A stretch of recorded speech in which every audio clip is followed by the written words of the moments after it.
नमस्कार.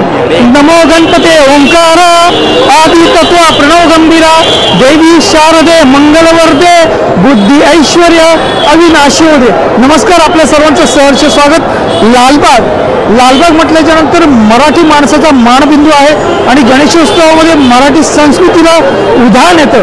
आपण आता थोड्या वेळापासून पाहत आहोत लालबागकडे येणारा रस्ता आणि लालबागकडून दक्षिण मुंबईकडे जाणारा रस्ता, दुतर्फा जत्रा भरलेली आहे. अक्षरशः पाऊल ठेवायला जागा नाही आहे.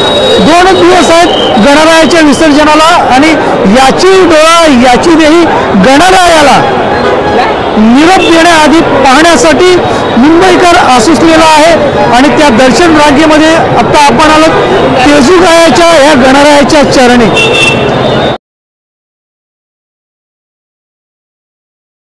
आभाळाचं मोजमाप होऊ शकत नाही तसं गणरायाच्या शक्तीचं, भाविकांच्या भक्तीचं कोणतंही मोजमाप होऊ शकत नाही. मंडळाच्या वतीने गणरायाला चिलखत हे अर्पण करण्यात आलेलं आहे आणि विजयी मुद्रेमध्ये गणराज वीररसामध्ये तलवार उगारून आहे.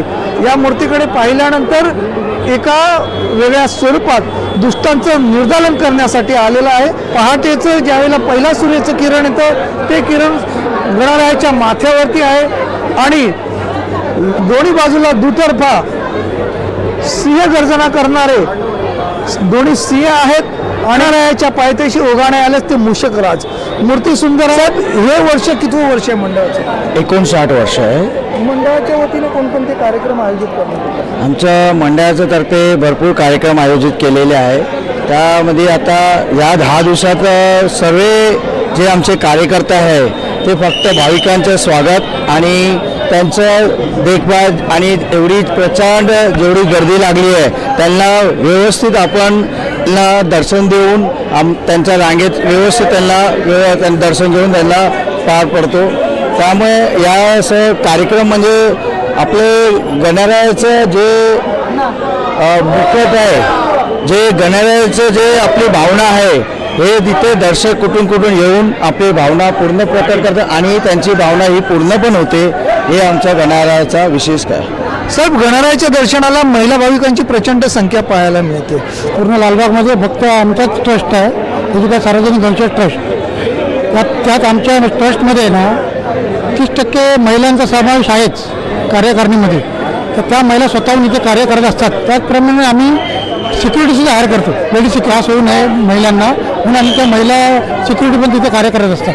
म्हणून पुढील संकल्प नेमका काय आणि कशा पद्धतीने आहे? आमचा आता कायमचा संकल्प हाच आहे की कागदाच्या लगद्यापासूनची मूर्ती प्रदूषणमुक्त मूर्ती कायम बनवायची. ती भले ती छोटी असू दे, मोठी असू दे, कशी असू दे, पण आम्ही ती कायम तीच बनवायची. कागदाच्या लगद्यापासून तेजुगाया मेन्शनचा हा जो राजा आहे तो साकारण्यात आलेला आहे. पर्यावरणपूरक मूर्ती आहे. पर्यावरण वाचवण्याचा सगळ्यात मोठा संदेश या मंडळाकडून महाराष्ट्रातील तमाम जनतेला आणि देशाला देण्यात आलेला आहे. तेजुगाया मेन्शनच्या या दरबारामध्ये भाविकांची गर्दी उत्तरोत्तर वाढत जात आहे. आपण गणरायाला नमन करून येथेच थांबतोय. मंगलमूर्ती मोरया, गणपती बाप्पा मोरया. नमस्कार. गणपती बाप्पा. Thank you sir. नमस्कार. गणपती बाप्पा मोरया. माझं नाव सोनल क्षीरसागर. मी काळा चौकीमध्ये राहते आणि माझा जन्म इथे तेजुगायामध्येच झालेला आहे.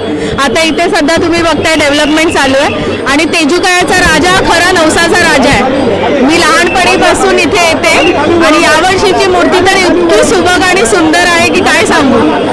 अगदी मंत्रमुग्ध होऊन झाल्यासारखं वाटतं आणि खूपच मन प्रसन्न वाटतंय दर्शन घेऊन आणि बाप्पाचा हा आशीर्वाद पण मिळाला गजऱ्याच्या रूपात.